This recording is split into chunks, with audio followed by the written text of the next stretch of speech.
Today we're going to talk about the women's 400 medley relay at the 2019 World Championships.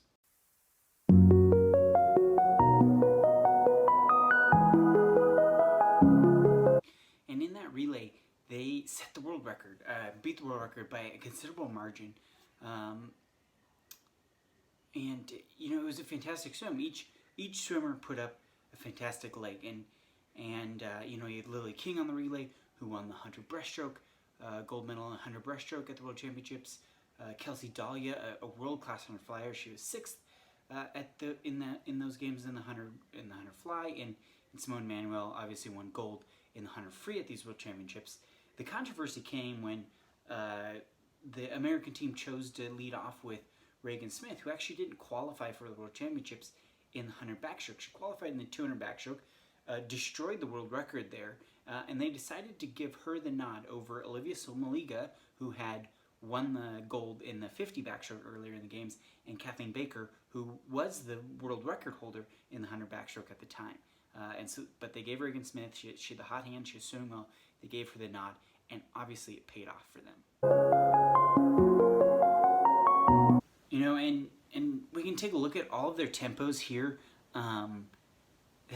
Smith's, each of these legs we can talk about as an individual race. I mean, they're all so that fantastic. Obviously, Smith led off. She had a great consistent tempo throughout. Out in 1.0s, back in 1.1s. Very consistent in moving through her tempo, and just put together, a great race. I think one thing to note in all of their tempos, right, is that they are on the leading edge, very aggressive tempos in their races. And, I think it's super important to note just how consistent their tempos are. And that's just something that we're seeing, right, across the board at elite levels. We're not having these huge tempo fades from first 50 to second 50, first 50 to last 50, whatever the distance of the race is. They're very, very consistent and measured, and that comes from a ton of practice and a ton of racing experience, developing a great racing strategy, being able to execute it.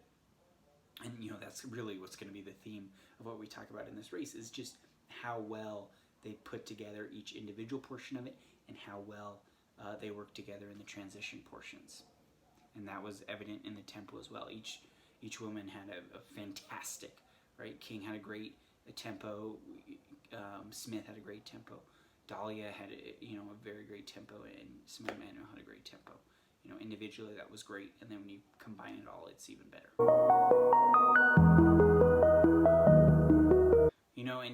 And we'll take a look at the stroke counts here. Obviously, again, very, very good racing.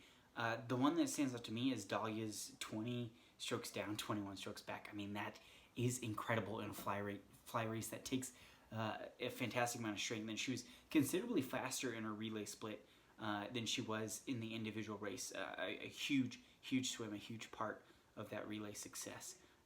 And O's probably part of that relay performance to the maintenance of her stroke count. It's pretty incredible.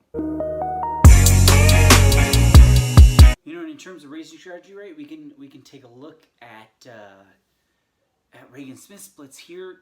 Obviously she's out fast, but she's back fast. I mean, she broke the world record by nearly a half second, and she was really only out about 15 100s faster than world record pace, where she was just incredibly fast in the back half, coming home under 30. An outstanding swim, an unbelievable swim, smashing the world record in that. And we take a look at Lily King's splits here. Again, out very aggressive. She had a very, very quick, great takeover in a relay exchange like we talked about earlier. But held her stroke together, was very aggressive, 104.8. I mean, right up there with her best splits, faster than she went individually to win the gold, and certainly, more than a second faster than anyone else in the field in this relay. And then we have Dahlia's split. She's considerably faster than she was in that individual race. It was her lifetime best split.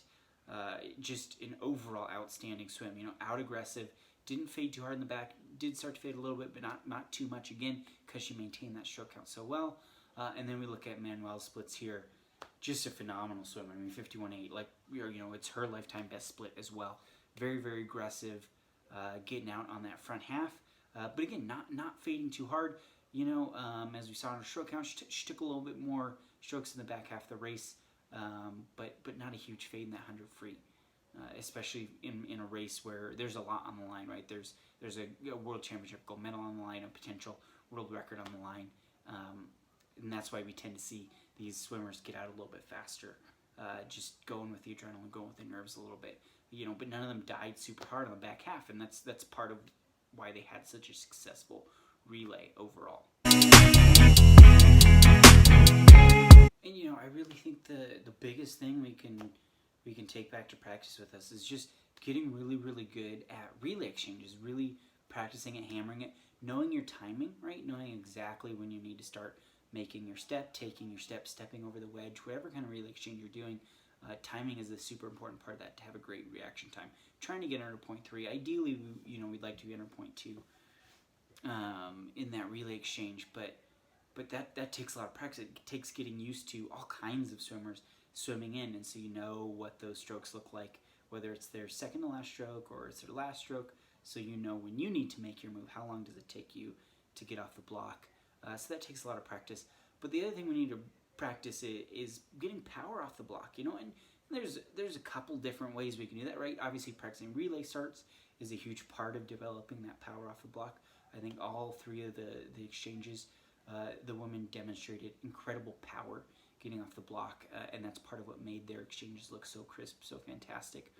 And a big part of that is just improving our jumping abilities, working on jumping, and that's something that we can do, while we're working on starts or turns.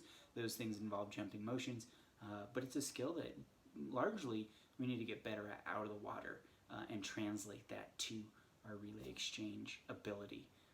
But like I said earlier, the relay exchanges, four outstanding individual swims put together an even better relay by having such great relay exchanges, and that's something that's fun to work on in practice, but super important. Relays are a huge part of what we do in team competition. So that's the biggest takeaway I think from this race.